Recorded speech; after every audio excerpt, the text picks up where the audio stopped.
আসসালামু আলাইকুম। আশা করি সকলে সুস্থ আছেন। দেখতে পাচ্ছেন আমার খুব সুন্দর একজোড়া লাল বুনো কবুতর এবং নরটা তো খুবই ডেকে ডেকে হয়রান হয়ে যাচ্ছে। মাদিটা ডিমলা হয়েছে, আপনারা দেখেই বুঝতে পারছেন কিভাবে সাথে সাথেই চলছে। এবং কবুতর দুইটা আমার খুবই পছন্দের একটা জোড়া। নরের গলায় তুলনামূলক বেশি আর কি জরির যে পাটটা রয়েছে, এই জন্য আমার কাছে আরও এটা বেশি সুন্দর লাগে এবং মাথাটা একেবারেই সাদা।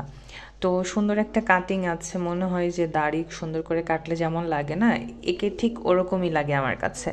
তো কবুতর জোড়া আপনাদের কেমন লেগেছে অবশ্যই আপনারা কমেন্ট করে জানাতে পারেন এবং কমেন্টের মাধ্যমে আপনাদের আমার প্রতি যে সাপোর্ট, যে ভালোবাসা আছে সেটা অবশ্যই প্রকাশ করতে পারেন। এবং আমি চাই যে আপনাদের সাপোর্ট এবং ভালোবাসার মাধ্যমে এই প্ল্যাটফর্মে অনেক ভালো কিছু করতে। তো কবুতর দেখতেই পাচ্ছেন একেবারে মুডে আছে এবং নরটা খুবই গরম। তো ইনশাল্লাহ খুব তাড়াতাড়ি আমি এদের ডিম পাবো এবং বাচ্চাও হবে ইনশাল্লাহ। তো আপনারা কেমন কেমন ভিডিও দেখতে পছন্দ করেন সেটা কমেন্ট করে জানাবেন। ভালো থাকবেন। আসসালামু আলাইকুম।